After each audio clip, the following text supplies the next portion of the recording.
Please subscribe Sadhguru Sai Creations.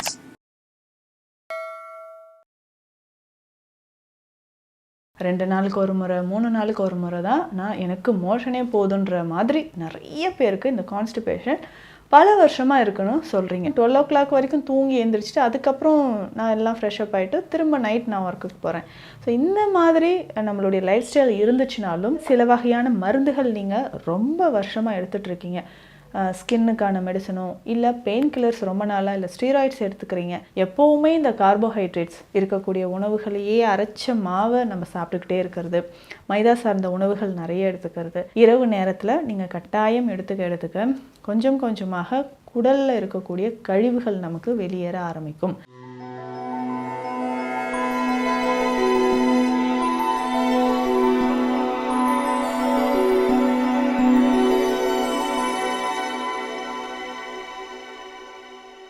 Sadhguru Sai creation viewers அனைவருக்கும் வணக்கம்.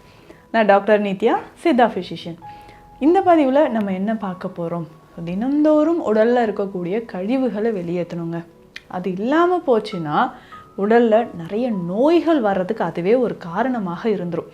So அப்படி தான் இந்த கான்ஸ்டிபேஷன் அப்படின்னு சொல்கிற ஒரு விஷயம், மலச்சிக்கல் தொந்தரவு. 2 நாளுக்கு ஒரு முறை 3 நாளுக்கு ஒரு முறை தான் எனக்கு மோஷனே போதுன்ற மாதிரி நிறைய பேருக்கு இந்த கான்ஸ்டிபேஷன் பல வருஷமாக இருக்குன்னு சொல்கிறீங்க. இந்த மலச்சிக்கல் தொந்தரவு என்னென்னா, காலையில் எந்திரிச்சோன்னே கண்டிப்பாக மோஷன் போகணும். இதில் ஒரு சிலர் என்னென்னா, எனக்கு டீயோ காஃபியோ குடித்தா மட்டும்தான் எனக்கு மோஷன் போகுது அப்படின்னு சொல்கிறீங்க. எம்டி ஸ்டொமக்கில் டீ காஃபி குடிக்கிறதும் பார்த்திங்கன்னா அதிகமான ஒரு அல்சர், வயிற்றில் அசிடிட்டியை க்ரியேட் பண்ணும். நம்ம போன் எலும்புகள் தொடர்பான பிரச்சனைகள் வர்றதுக்கும் இதுவே காரணமாக இருக்குது. அப்போ நேச்சுரலாக லாக்ஸேட்டிவ்ஸ் அப்படின்னு சொல்லக்கூடிய இந்த மலமிளக்கி, ஸோ நம்ம உடலில் இருக்கக்கூடிய இந்த கழிவை வெளியேற்றுவதற்கு இயற்கை முறையில் என்னென்ன வழிமுறைகள் இருக்குது அப்படின்னு பார்க்கலாம். ஸோ முதல்ல இரவு நேரத்து உறக்கம் ரொம்ப முக்கியங்க. ஸோ நைட்டில் சரியாக உறங்காத நபர்களுக்கு காலையில் நம்மளுடைய பயாலஜிக்கல் கிளாக்கே சேஞ்ச் ஆகுதுன்னு சொல்லலாம். சிலர் பார்த்திங்கன்னா நல்லா தூங்கிட்டு இருக்கேங்க, நான் 10 o'clock தூங்கிட்டேன், ஒரு 2 o'clock முழிப்பு வந்துச்சுன்னா அதுக்கப்புறம் தூக்கமே இல்லை, திரும்ப 5 o'clock நான் தூங்க ஆரம்பித்து 8-9 மணி வரைக்கும் தூங்குறேன். அப்போது நம்ம பாடியில் என்ன ஆகுதுன்னா, நம்மளுடைய பயாலஜிக்கல் கிளாக் வேறுபாடு ஏற்பட்டு காலையில் மோஷன் போகணுன்ற ஒரு தாட்டே வரமாட்டேங்குது அப்படின்னு சொல்கிறீங்க. நைட் ஃபுல்லாக ஒர்க் பண்ணிவிட்டு நான் ஏர்லி மார்னிங் 3 to 4 இந்த டைமில் தான் தூங்க ஆரம்பிக்கிறேன். அப்போ அதனால் பார்த்திங்கன்னா நான் ஆஃப்டர்நூன் 12 o'clock வரைக்கும் தூங்கி எழுந்திரிச்சிட்டு அதுக்கப்புறம் நான் எல்லாம் ஃப்ரெஷ்அப் ஆகிட்டு திரும்ப நைட் நான் ஒர்க்குக்கு போகிறேன். ஸோ இந்த மாதிரி நம்மளுடைய லைஃப் ஸ்டைல் இருந்துச்சுனாலும் கண்டிப்பாக மலச்சிக்கல் ஏற்படலாம்.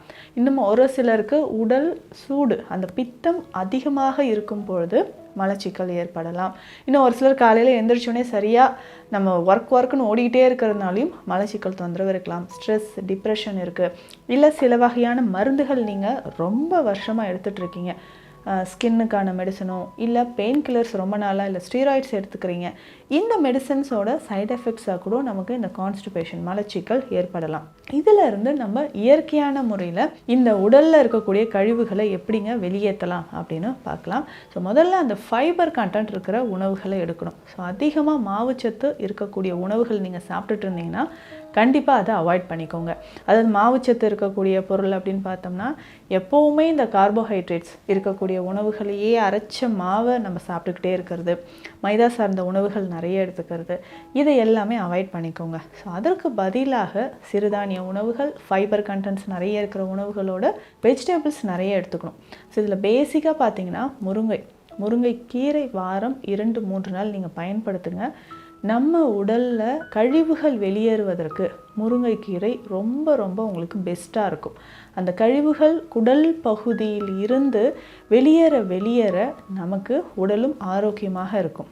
ஸோ இன்றைக்குமே பார்த்திங்கன்னா நிறைய வீட்டில் செய்கிற ஒரு விஷயம், முருங்கைக்கீரையை தண்ணீரில் போட்டுருவாங்க. ஒரு 3-4 கைப்பிடி முருங்கைக்கீரையை தண்ணீரில் போட்டு இதில் 2 பல் பூண்டு, சோம்பு போட்டு நல்லா பாயில் பண்ணுவாங்க. அது கஷாயமாக எடுத்துக்கிறது. ஸோ முருங்கை இலையை வேக வைத்து அந்த தண்ணீரை காலையில் எம்டி ஸ்டொமக்கில் குடிக்கணும். ஸோ இப்படி குடிக்கும்போது ஈஸியாக அந்த மலச்சிக்கல் நமக்கு கொஞ்சம் கொஞ்சமாக குறைய ஆரம்பிச்சிடும். இதில் அந்த முருங்கை ஈர்க்குன்னு சொல்கிறோம் இல்லைங்களா, முருங்கை இலைக்கு இடையில சின்ன சின்ன குச்சி மாதிரி இருக்கும், அதையும் இந்த தண்ணீரில் போடலாம். ஸோ அந்த மாதிரி போட்டு அதை நல்லா கொதிக்க வச்சு அந்த தண்ணீர், இப்போ வாரத்துக்கு 1 நாள் கூட இதை நீங்கள் ட்ரை பண்ணலாம். இப்போது சண்டே நீங்கள் ஃப்ரீயாக இருக்கீங்கன்னா அந்த டைமில் இந்த தண்ணீரை காலையிலேயே எம்டி ஸ்டொமக்கில் நம்ம குடிக்கலாம். ஸோ இந்த மாதிரி குடிக்கும்பொழுது உடலில் இருக்கக்கூடிய அந்த குடல் பகுதியில் இருக்கக்கூடிய கழிவுகள் நமக்கு கொஞ்சம் கொஞ்சமாக வெளியேற ஆரம்பிக்கும்.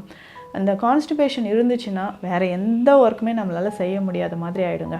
ஸோ ரெகுலராக இந்த கான்ஸ்டிபேஷன் இல்லாமல் பார்த்துக்கணும். இன்னும் முக்கியமாக சித்த மருத்துவத்தில் இருக்கக்கூடிய ஒரு மருந்து சிவதை வேர் சூரணம் அப்படின்னு சொல்கிறது. அந்த சிவதை வேர் சூரணம் ரெகுலராக இந்த சிவதை வேர் சூரணம் நீங்கள் எடுத்துக்கிட்டே வாங்கலாம். அதுவும் இரவு நேரத்தில் கண்டிப்பாக எடுக்கணும். ஸோ சிவதை வேர் சூரணம் இரவு நேரத்தில் நீங்கள் கட்டாயம் எடுத்துக்க கொஞ்சம் கொஞ்சமாக குடலில் இருக்கக்கூடிய கழிவுகள் நமக்கு வெளியேற ஆரம்பிக்கும்.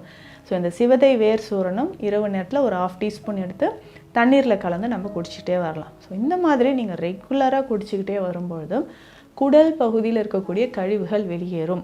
ஸோ காலையில் எந்திரிச்சோம், நைட் வந்து சிவதை சூரணம் நம்ம சாப்பிட்டுட்டு காலையில் எம்டி ஸ்டொமக்கில் என்ன பண்ணலான்னா நம்ம இந்த உலர் திராட்சையை நைட்டே ஊற வச்சுணுங்க. உலர் திராட்சை ஒரு 2 டேபிள் ஸ்பூன் அளவுக்கு எடுத்து நைட்டே ஊற வச்சுட்டு இதில் கொஞ்சம் வெந்நீர் விட்டு அரைச்சிடணும். ஸோ நல்லா அரைச்சிட்டு இதை கொஞ்சம் வெதுவெதுப்பான சூட்டில் காலையில் எம்டி ஸ்டொமக்கில் குடிச்சிடணும். இப்படி குடிச்சு பாருங்கள், உங்கள் உடலில் இருக்கக்கூடிய கழிவுகள் குடல் பகுதியில் இருக்கக்கூடிய கழிவுகள் நமக்கு முழுவதுமாக வெளியேற ஆரம்பிச்சிடும். ஸோ நம்ம உடல் வந்து ஆரோக்கியமாக இருக்கணும்னா குடல் பகுதியில் கழிவுகள் இல்லாமல் பார்த்துக்கணும். இல்லைங்க, இதெல்லாம் நான் ட்ரை பண்ணிட்டேன், ரொம்ப நாளாக எனக்கு இந்த குடல் பகுதியில் இருக்கிற கழிவுகள் வெளியேறவே இல்லை, இதற்கு நான் என்னங்க பண்ணலாம் அப்படின்னு கேட்டிங்கன்னா ரொம்ப ரொம்ப சிம்பிளாக தினம்தோறும் இதை நம்ம வழக்கத்தில் கொண்டு வந்துடணும். நைட்டு தூங்கும்போது என்ன பண்ணுறீங்கன்னா சித்த மருத்துவத்தில் மூலக்குடோரி எண்ணெய் அப்படின்ற ஒரு மருந்து இருக்குது. டெய்லி நைட்டு 10 to 15 துளிகள் பாலில் கலந்து இந்த எண்ணெயை நம்ம எடுத்துக்கணும். ஸோ பால் வந்து ஒரு அரை கிளாஸ் அளவுக்கு பால் எடுத்துக்கோங்க. ஒரு 10 to 15 துளிகள் இந்த எண்ணெயை எடுத்துக்கோங்க. மூலக்குடோரி எண்ணெய் எடுத்து பாலில் கலந்து நைட்டே நீங்கள் குடிச்சிடணும். டெய்லி நைட் ரெகுலராக இதை குடிச்சிக்கிட்டே வந்தீங்கன்னா கொஞ்சம் கொஞ்சமாக நம்ம உடலில் இருக்கக்கூடிய கழிவுகள் வெளியேற ஆரம்பிக்கும். ஸோ ரெகுலராக நம்ம உடல் கழிவுகள் வெளியேற நம்ம உடலும் மனமும் நமக்கு ரொம்ப ஸ்ட்ராங்காக இருக்குங்க. ஏன்னா கழிவுகள் உடலில் தேங்கி இருந்துச்சுன்னா அதுதான் நோயோட ஆரம்பம்னு சொல்லலாம். அதே மாதிரி நம்ம தினம்தோறும் ஏதாவது ஒரு கீரையை நீங்கள் எடுத்துக்கோங்க. அதில் முக்கியமாக வெந்தயக்கீரை ரொம்ப முக்கியம். இதனோட வெந்தயம் பொடி செய்து மோரில் கலந்தும் நீங்கள் குடிச்சிக்கலாம். ஸோ ரெகுலராக இதெல்லாம் ஃபாலோ பண்ணும்பொழுது உடலில் தேவையில்லாத கழிவுகள் நச்சுகள் எல்லாமே வெளியேற ஆரம்பிச்சிடும். ஸோ மலச்சிக்கல் தான் உடலில் பாதி நோய்க்கு, அதுவும் முக்கியமாக சருமம் சார்ந்த பிரச்சனைகள் இருந்துச்சுன்னா மலச்சிக்கல் ஒரு முக்கியமான காரணமாக இருக்குது. ஸோ இதை தடுக்கிறதுக்கு இந்த விஷயங்கள் எல்லாமே ஃபாலோ பண்ணுங்கள், நம்ம உடலும் ஆரோக்கியமாக இருக்கும். ஸோ மீண்டும் அடுத்த பதிவில் சந்திக்கலாம். நன்றி.